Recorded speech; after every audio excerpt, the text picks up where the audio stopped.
Ah! Woo! Well, if that didn't ruin the mic, then we should be immune to pretty much any clipping at this point. Hi, my name is Suraj, and welcome to a commuter conversation. I'm driving to school right now. It is Monday, October, I'm gonna say 22nd. Yeah, Monday, October 22nd. The number 22 is kind of ingrained in my mind. The 22nd of some, like, random month, I think February, are the birthdays of two people that I prefer not to think about. And so, obviously, I think about them. It's weird. I don't know. This was a very odd start. I did not mean to talk about the date and or bring up people that I don't like thinking about, but I've been thinking a lot lately. I feel like I just referenced like a Frank Ocean song or something. I recorded one of these like on a Monday in September, and it is already late October, and I never like uploaded it, and I'm really disappointed in myself. Like, it's not, I haven't even looked at the footage, if we're gonna be honest. And so I guess what I wanted to talk about today is sort of holding yourself accountable, because I have always had like a fuck ton of ideas for everything, and I barely execute on them, like, I don't know, 25% of the time. That's a complete estimate, but like, just based on how I'm feeling right now, I don't think I execute on many of the ideas I have right now. Like, I think I have a list of 4 or 5 things from last week, have not made progress on any of them. I don't really give myself deadlines either, at least not that often. And I think that really contributes to, you know, how much I do. I think like the first time I really gave myself deadlines for a musical thing was when I was making beats for people on Fiverr. On Fiverr. I was like, I must have been like 13 or 14 at the time. And it is still like the only time I've really been paid to create art. And I will never forget how proud my dad was of me. Like, I was the kid, you know, always talking about it. Every song that would play on the radio, I'd have some behind the scenes story about it. I was obsessed with artists' lives. And one day while I was talking about Martin Garrix's Animals, to put it in perspective, my dad just finally got sick of, like, you know, me talking about all these people, and turned and looked at me, and he's like, well, can you do it? And I looked at him and I was like, what do you mean? And he says, can you do all of the stuff? You know, you're telling me Martin Garrix was Swedish producer, teenager, used FL Studio, doesn't sound too different from you. Can you do it? And I looked at him and I said, no, I don't think I can do it. And he said, well, then that's that. And that shut me up really bad. I'm not gonna pretend like it didn't. And I felt really like I was speechless. I really didn't have anything to, you know, snap back at him with. And I'm not a very good talker anyway, or, you know, like, I don't have a sharp tongue, I guess. Like, I can be funny, but when it comes to being in, like, an argument, not very good at it. I just kind of get stressed out. But then, you know what, I was like, fuck it, I'll prove them wrong. I can make money for doing music. And so I made a Fiverr page. And immediately, I'll never forget this. Like, my first job was to make a beat for somebody who was doing like a scream rock song. Not really screamo, but I can still sing the chorus right now. I hope I don't like break my vocal cords, but the guy goes like, Pirate, the terror of the seven seas, notorious. Pirate, the terror of the seven seas, notorious. It's like this like middle-aged man singing it, and this like no irony in his voice. It was just weird, you know. But like I can get down with weird. It just wasn't that good, you know. Like it wasn't recorded with a metronome, so it wasn't metered out correctly.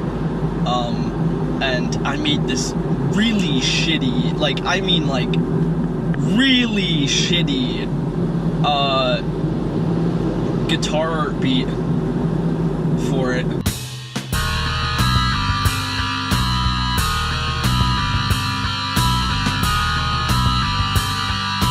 And the guy was like, yeah, I'm not gonna use it, but thank you for trying anyways. Here's the $5. And so he gave me $5, and, you know, I hope this isn't illegal for me to say, but, Fiverr pays you $4 out of the $5 that people pay you. Whew. Oh, that's great. And so I got $4, and I still remember my dad opened the door to my room, and he just kind of looked in on me, you know, doing that little Fiverr work, and he was just like, you know what, son, I'm proud of you. And that, like, blew my fucking mind, if I'm gonna be, you know, like, honest with you. But in order to get jobs as this like 13-year-old, not only was I basically like undercutting the market because $5 for a song is dirt cheap, I was also like, I was promising things that I wasn't even sure I could do. I was like, I'll do any genre of music. And people were coming at me like, can you make a salsa track and a bossa nova track? And I had no fucking idea if I could make a bossa nova track. But I was like, yeah, I probably can. And then I'd just fuck around.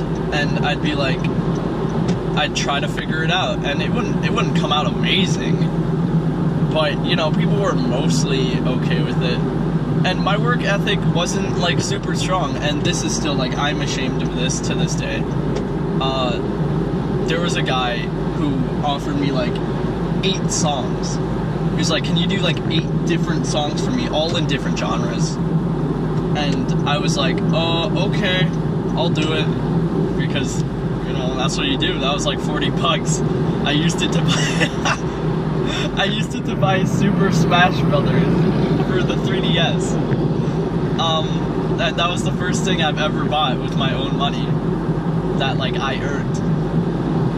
God, that was fucking awesome. But yeah, the guy gave me 8 songs. I did probably like 5 of those songs on a usual deadline, and then I just kind of left the other 3 on the back burner because they were songs that I didn't really know how to do, and I guess I was scared of learning how to do, so I just didn't do them. And the guy, you know, he didn't message me or anything until weeks and weeks later, where I finally got the message, like, and like, he wasn't even mad, he was just disappointed in me. He was like, oh, I'm sorry, I guess, you know, I guess I shouldn't have put so much trust in Fiverr doing 8 songs all at once. And I was like, this is beyond fucked. Like, I felt so horrible. Because, like, I just cheated this guy out of his money, you know? Wow, it is backed up. Give me 1 sec, I need to, like, navigate this shit. Traffic. I can keep going with the story now. So, resume. Guy was disappointed in me. I was really disappointed in myself. But I was like, you know what, I'll make it right. I made the 3 tracks as fast as I could, sent them over, promised him a free song. And, you know, I kept going about my Fiverr life. And then this one guy, different dude, he offered me $50 to make like a club EDM dance track, like turn down for what, basically. And I was like, holy shit, yes, like definitely I'll do that. And I kept sending him, like, I was like, holy shit, like $50 is a lot, so this guy wants a studio. Like, you know, I didn't realize that $50 was like fucking chump change. Cause, you know, I was 13, $50 was like literally what I had made on Fiverr up to that point. And so I was like, well, I don't know if I'm, you know, good enough for the job, essentially what I said, but I'll work on the drop, I'll send it to you, and you can tell me what you think. And I sent this guy, like, I shit you not, like 4 or 5 work in progress drops.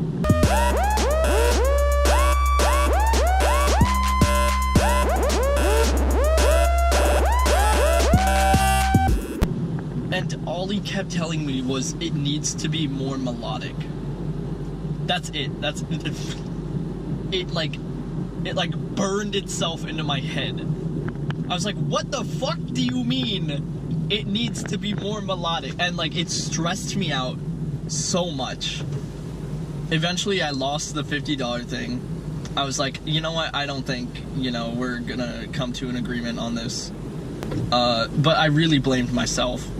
I was like, I really don't think this is gonna work. And so I forfeited the $50 gig. Later, the guy was like, hey, can you make like a club track for me? I just straight up didn't respond. I was like, sorry, I'm busy. But it really sort of tore into my confidence badly. Except this is when I was 13. You know what I mean? It's been like half a decade. It's been half a decade. I'm still making music, but I haven't done anything commercially since. And I'm okay with that, but it definitely did slow my output. But it was also like for my own like mental health. I was really stressed out and feeling like garbage and like freaking out over these projects because I was like, holy shit, there's money involved. I guess what I wish I knew, what I wish like my dad would pop into my room and have said back when I was 13 is that $50 does not fucking matter. Bro, it's a 50. It does, like, $50 at 13 years old. I can forfeit anytime I fucking want. This is not, you know, like, I needed to understand that I was not supposed to strike it rich making music for other people in the first place. Like, I was on Fiverr, bro. Like, the whole point of the site is that you do shit for cheap. And yeah, I'm sure there's like some people that have made little online careers for themselves out of it. But, you know, those people, they don't have to be me. And I don't really think I'd like to have made a career for myself off of Fiverr. You know? What I actually wanted was a platform where I could expand my skills. That's it. That's really all I needed at that time. And to be completely honest, that's what I was getting. I had everything I wanted. You know what I mean? It doesn't matter if I did a shitty job on every project. Every project. It would not have mattered if I got a fucking 1-star review on everything I did. because I'd still be here. And I'd probably be a lot better off for it. You know what I mean? Like, the one thing that really kept me off was my self-esteem. Like, I just really didn't believe that I was good enough. And looking back, fuck, I was! Like, I was always good enough. I am always... Was that roadkill?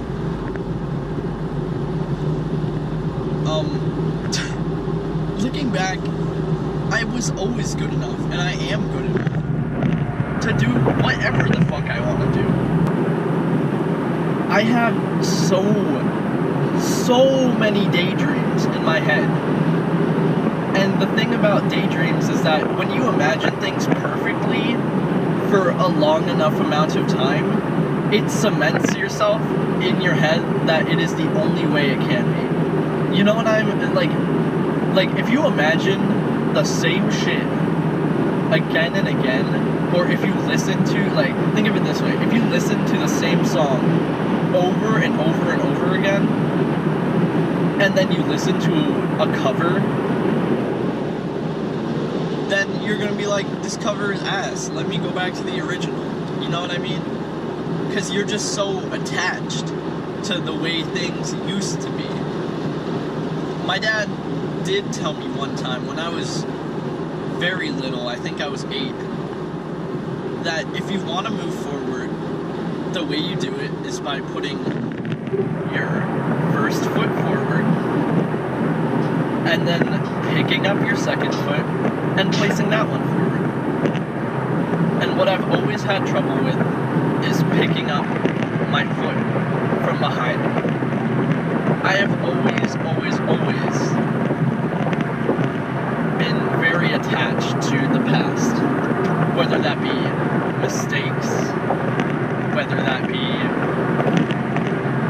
fond memories of nostalgic, you know, like whatever. I get very attached to the way things used to be. But that's not how a person is meant to grow. I need to set new expectations for myself. And I need to really believe that things are different. Believe that things should be different.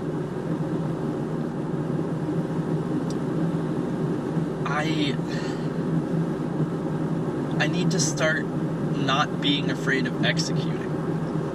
Because I need to take these daydreams and realize that these perfect daydreams in my head of making a perfect video, of releasing this very video, it's gonna be a little different when it comes out, you know? That's okay. Like, life isn't the picture perfect thing that you put in your head, and you will always be better off for it. You'll have a deeper understanding of why things weren't the way they were in your head. That's a big bus. I don't think he's gonna let me go, so I'll give it a sec. You'll come out with a deeper understanding of things just because you did it in real life. And that's amazing. So I guess what I want to do is to stop being afraid of being bad. I always have been very afraid of being bad. Oh, that was odd. But I need to stop. I need to, like, embrace whatever I put out. I need to try and not be afraid of trying. I used to be afraid of trying because I was afraid of failing.